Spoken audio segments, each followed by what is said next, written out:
तो last video में हमने जो एक्सपेरिमेंट बोल सकते हो या फिर आप एक्टिविटी बोल सकते हो, जो एक्टिविटी हमने देखा था उसमें देखा था कि कोई एक रेड कलर हमने डाला था तो सबका कलर चेंज हो गया। उससे हम लोग को क्या पता चलता है कि चाहे वो रेड कलर का ही पार्टिकल्स हो या फिर वाटर का ही पार्टिकल्स हो, दोनों पार्टिकल्स एक के साथ एक जुड़ गए हैं। अब जुड़ कैसे जाते हैं ये हम लोग चैप्टर के नेक्स्ट क्लास में या फिर अगले वीडियो में हम लोग देखेंगे। ठीक है, एक्चुअली हो क्या रहा है कि पार्टिकल्स इतना ज़्यादा छोटा है, आपका जो रेड कलर का जो पार्टिकल्स वो इतना ज़्यादा छोटा है कि आपको वो रेड कलर के पार्टिकल्स वाटर के पार्टिकल्स में दिख ही नहीं रहे हैं। ठीक है, इसीलिए आपको बस कलर वाला चेंज नजर आ रहा है, पर पार्टिकल्स का जो डिफाइंड पार्टिकल्स है रेड कलर का वो आपको दिखाई नहीं दे रहा है। आपको ऐसा दिखाई दे रहा है कि पानी का कलर चेंज हो गया, पर ऐसा तो है नहीं। पानी का कलर तो कलरलेस है। वो कलर कहाँ से आया है? रेड कलर से आया है, रेड कलर के पार्टिकल्स से आया है। और वो पार्टिकल्स सारे वाटर पार्टिकल्स के साथ मिक्सड अप हो गए हैं। अब ये सब कैसे होता है वो सब हम लोग चैप्टर और बढ़ने दो, अगले टॉपिक्स वगैरह में हम लोग ब्रॉडली उसको जानेंगे। ठीक है, अब हम लोग देखेंगे कि कैरेक्टरिस्टिक्स ऑफ पार्टिकल्स क्या क्या है। Characteristics of particles. ठीक है, कैरेक्टरिस्टिक्स ऑफ पार्टिकल्स में हम लोग पार्टिकल्स का क्या क्या ऐसा प्रॉपर्टीज होता है, क्या क्या कैरेक्टरिस्टिक्स होता है वो देखेंगे। फिलहाल आपके बुक में 3 ही कैरेक्टरिस्टिक्स दिए हुए हैं। एक है कि particles of matter have spaces between them. Spaces between them इसका मतलब क्या है? कोई भी पार्टिकल, 2 पार्टिकल्स के बीच में आपको स्पेस नजर आएगा। स्पेस मतलब गैपिंग्स। इसका मतलब एक पार्टिकल और दूसरे पार्टिकल के बीच में थोड़ा डिस्टेंस रहेगा। क्लियर? ये डिस्टेंस किस काम का है वो भी आपको अगले टॉपिक्स में पता चलेगा।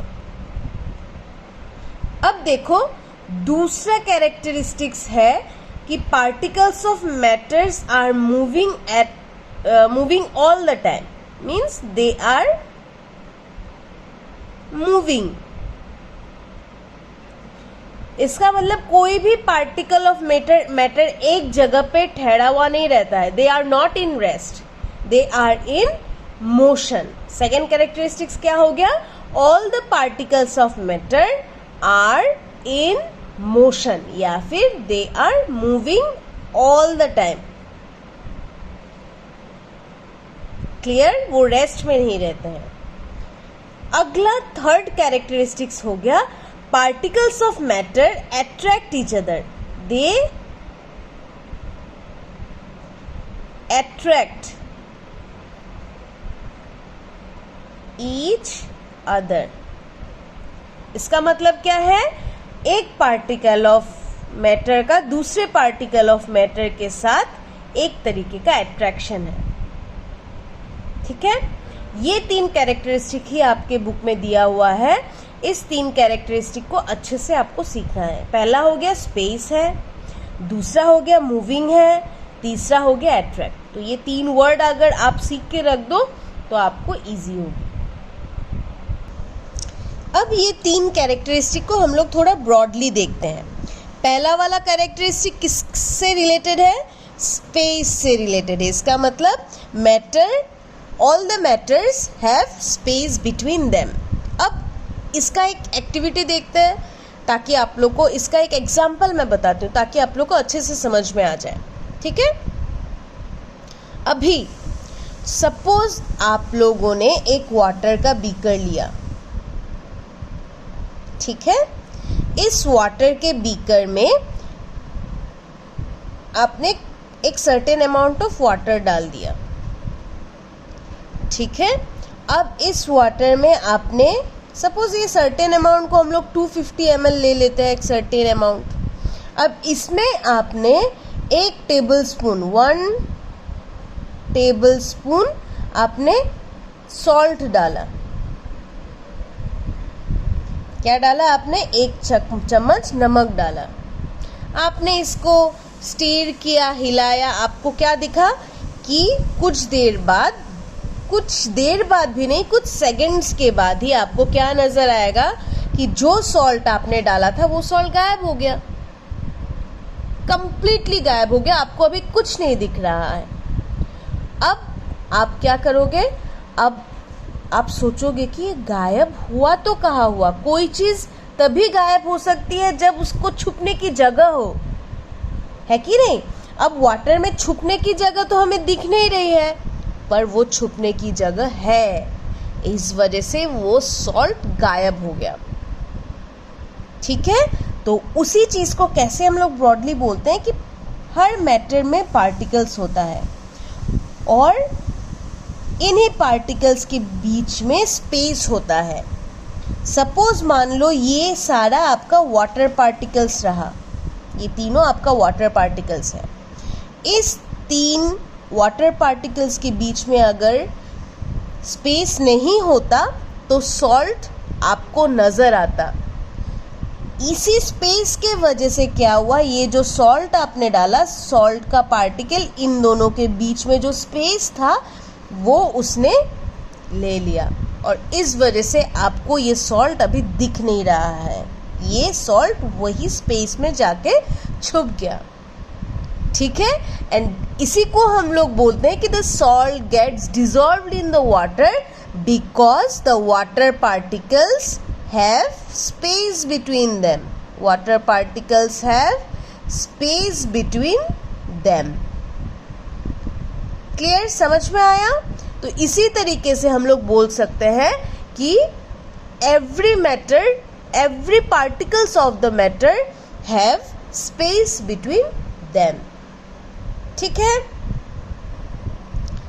अगला टॉपिक भी नहीं, आप लोग अगला कैरेक्टरिस्टिक्स बोल सकते हो कि अगला कैरेक्टरिस्टिक्स किसका आता है। अगला कैरेक्टरिस्टिक में क्या था कि particles are moving in nature.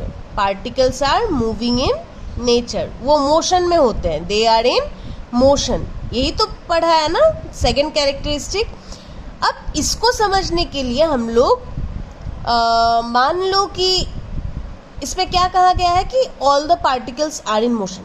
अच्छा, इसके लिए आपको 2 तरीके का एक वर्ड आपको जानना है।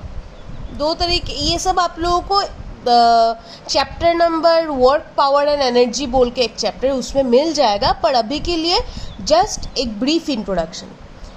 कभी भी अगर कोई बॉडी रेस्ट में होता है उसमें भी एक एनर्जी होता है, और कोई बॉडी अगर मोशन में होता है उसमें भी आपका एक एनर्जी होता है।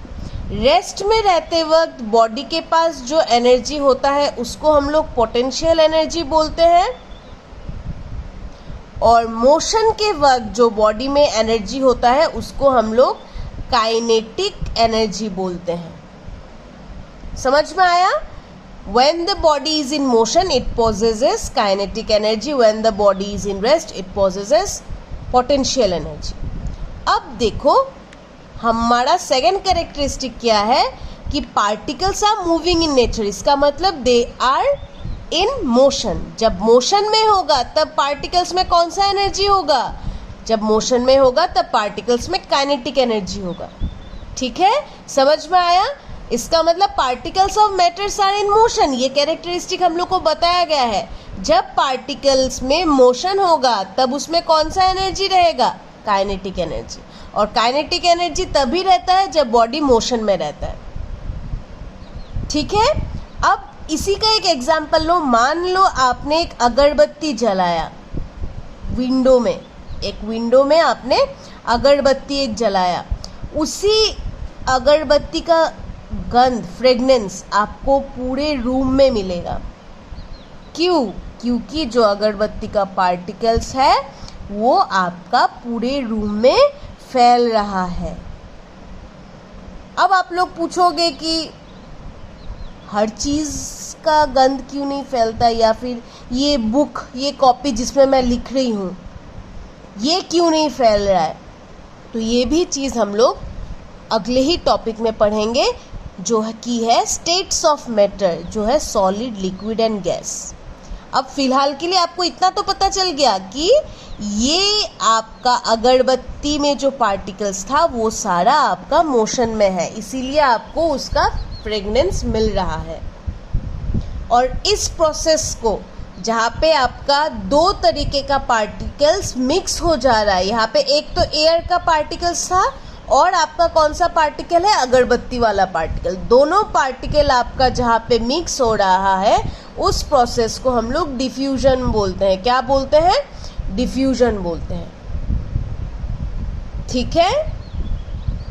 और यही डिफ्यूजन आपका टेम्परेचर के साथ, जितना आप टेम्परेचर इसका बढ़ाओगे उतना आपको गंध मिलेगा, उतना आपका ज़्यादा डिफ्यूजन होगा। जैसे कि आपने चिकन रात को बनाया, ठीक है, ये चिकन जो रात को बनाया था ये सुबह तक तो ठंडा हो जाएगा। अब ठंडा वाला चिकन का कटोरा अगर आप डाइनिंग टेबल पे रख दोगे, आपको गंध मिलेगा क्या पूरे घर में? नहीं ना। यही चिकन को जब आप हीट करोगे गैस स्टोव में, फिर से आपको फिर से पूरे रूम में गंध मिलेगा। इसका मतलब क्या हुआ, जितना आपने टेम्परेचर बढ़ाया गंध उतने जल्दी फैल गया, ठीक है। और लास्ट कैरेक्टरिस्टिक्स क्या था कि particles of matter attract each other, यही तो था, ये वर्ड था। पहले वाले में स्पेस, दूसरे वाले में मोशन, तीसरे वाले में अट्रैक्शन। अब ये पार्टिकल, मैंने क्या कहा, एक पार्टिकल दूसरे पार्टिकल को हमेशा अट्रैक्ट करता है, ठीक है। और इस अट्रैक्शन को हम लोग फोर्स ऑफ अट्रैक्शन बोलते हैं। क्या बोलते हैं, फोर्स ऑफ अट्रैक्शन बोलते हैं। और यही force of attraction different states में डिफरेंट होता है। इसका मतलब सॉलिड में अलग होगा, लिक्विड में अलग होगा, गैस में अलग होगा। ये हम लोग अगले वीडियो में पढ़ेंगे। अब तक के लिए बस इतना ही कि आपका 3 कैरेक्टरिस्टिक्स था। एक कैरेक्टरिस्टिक हो गया स्पेस, आपके पार्टिकल के बीच में स्पेस होगा, आपका पार्टिकल मोशन में होगा और पार्टिकल्स में अट्रैक्शन होगा। समझ में आया? जिस किसी को भी समझ में ना आया हो, मैं फिर से दोहराने के लिए राजी हूँ। आप लोगों का एक मैं लाइव सेशन भी ले सकती हूँ, ठीक है, गूगल मीट वगैरह पे। तब आप लोग मुझे आज के वीडियोस में जितने भी डाउट्स आपके आए हैं सब आप लोग मुझसे क्लियर करवा लेना। क्लियर?